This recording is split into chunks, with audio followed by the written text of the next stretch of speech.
ایسی یہ میرے نبی صلی اللہ علیہ وسلم کی سنت بھی ہے کہ مہینے میں میرے نبی صلی اللہ علیہ وسلم 3 دن روزہ رکھا کرتے تھے، 13 تاریخ، 14 تاریخ، 15 تاریخ، یہ 3 دن کا روزہ رکھا کرتے تھے۔ اب سائنس نے، ڈاکٹروں نے اس پہ ریسرچ کیا آخر یہ معاملہ ہے کیا، تو اس میں پتہ یہ نکلا فائدہ یہ نکلا کہ مہینے میں 30 دن میں اگر 3 دن انسان صبح سے لے کے شام تک بھوکا اور پیاسا رہے گا تو 27 دن تک جو بیماریاں بدن کے اندر ہوں گی وہ 3 دن بھوکا اور پیاسا رہنے کی وجہ سے وہ ساری بیماریاں باہر نکل جائیں گی۔ روزہ بہت ضروری ہے۔ یہ بات اس چیز سے بھی ثابت ہوتی ہے کہ دنیا میں جتنے بھی مذاہب ہیں، یعنی یہودی، عیسائی، مسلمان اور ہمارے ہندو بھائی، سبھی مذاہب میں روزہ بتایا گیا، بس ان کے طریقے الگ الگ طریقے سے رکھے گئے۔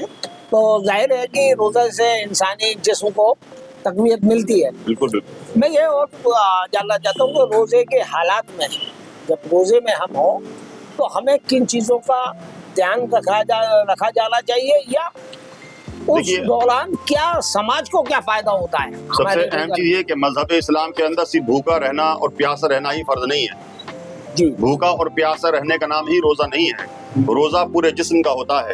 روزہ ہمیں آنکھوں کا بھی روزہ رکھنا ہے، زبان کا بھی روزہ رکھنا ہے، کان کا بھی روزہ رکھنا ہے۔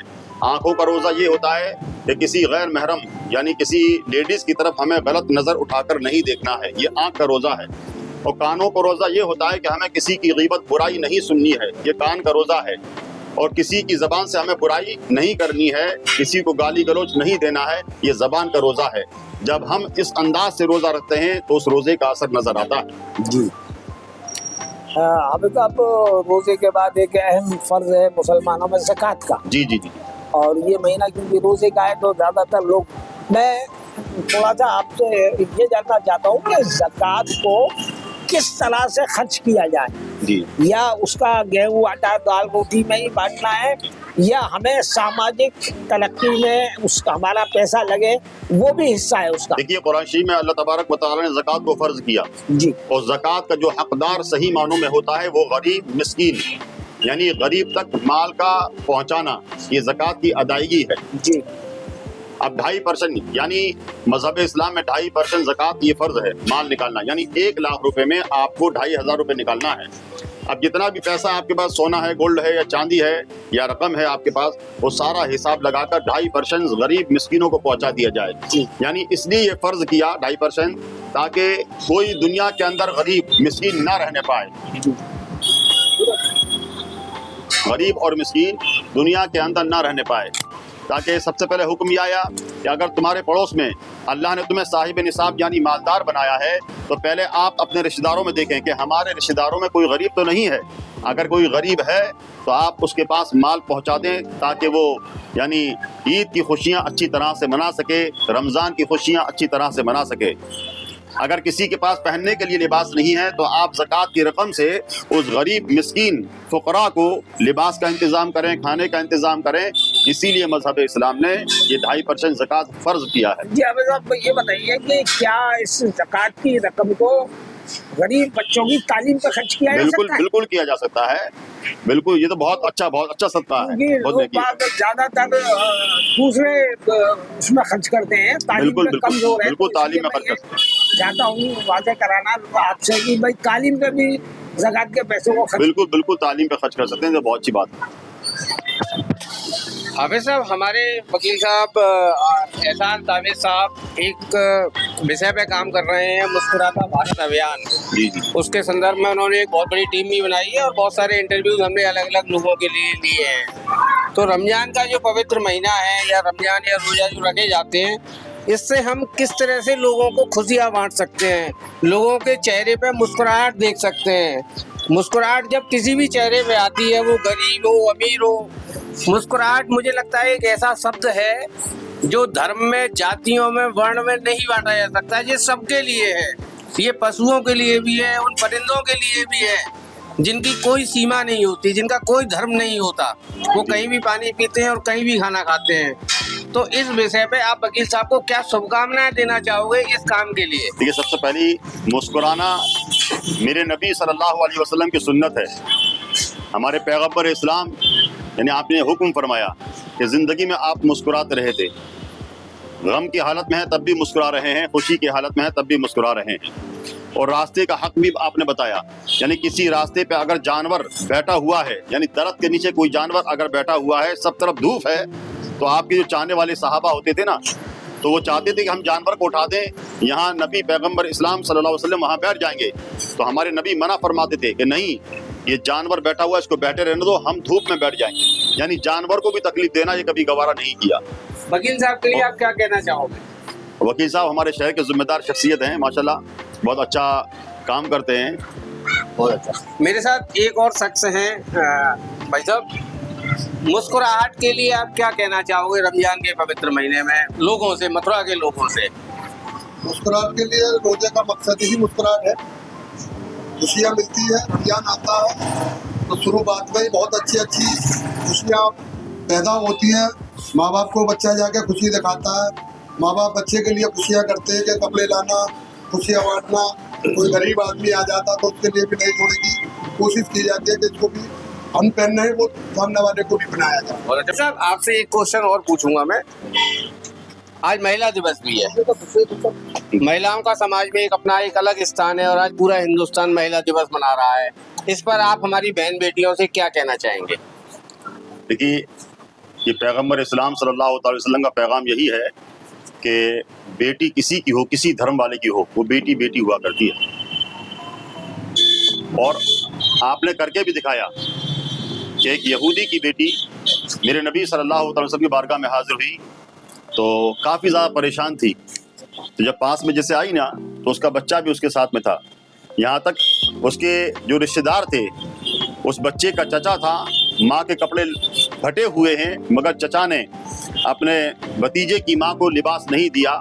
وہ میرے نبی کی بارگاہ میں جب حاضر ہوتی ہے نا, تو آپ نے اپنی چادر مبارک اٹھا کر اس یہودی لڑکی کے سر پہ ڈال دی, اس کو یعنی چادر پہنائی, لباس پہنایا. تو آپ نے صحابہ سے فرمایا کہ چاہے کسی دھرم کی کوئی بھی ماننے والی ہو, بیٹی بیٹی ہوتی ہے. بہت جیسے ہماری بیٹی ایسی اس کی بیٹی. وکیل صاحب, ایک شہر کے لوگوں کے لیے مہیلا دیوس پر آپ کا ایک وچار, ایک شبھ کامنا ہے مہیلاؤں کے لیے آپ کی طرف سے.